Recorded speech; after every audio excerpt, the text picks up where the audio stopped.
Respire, respire, respire. Échographie. Il a le cordon autour du cou. Qu'est-ce qui se passe? Le bébé ne respire pas.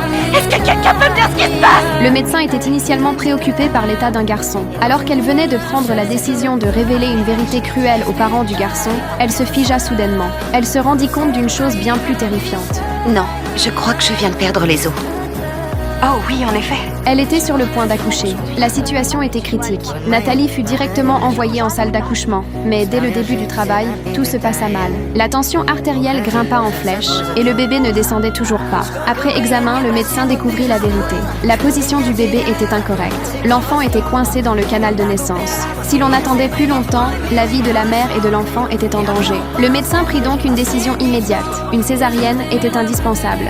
Je veux pas de césarienne. Je vous comprends, Je mais crois que vous êtes un peu trop prudente. C'est parce qu'elle est médecin, elle aussi? je traite toutes mes patients de la même façon. Maggie n'était toujours pas d'accord. Elle estimait qu'il n'était pas encore nécessaire de recourir à la chirurgie. Elle voulait prendre le risque de tenter une méthode manuelle pour tourner le bébé. Les deux médecins étaient en désaccord. Nathalie souffrait terriblement, au bord de l'effondrement. Mais elle choisit quand même une solution.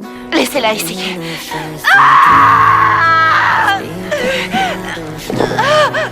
Respire. Échographie. À l'instant crucial, Maggie réussit. La position du bébé fut enfin corrigée. Nathalie serra les dents, utilisant toute sa force restante. Dans une douleur déchirante, le bébé finit par naître. Mais à peine un soulagement, une nouvelle crise éclata. Le bébé naquit tout de suite tout bleu, sans respiration. La cause, le cordon ombilical était autour du cou. Est-ce que quelqu'un peut me dire ce qui se passe? Méconium dans les poumons.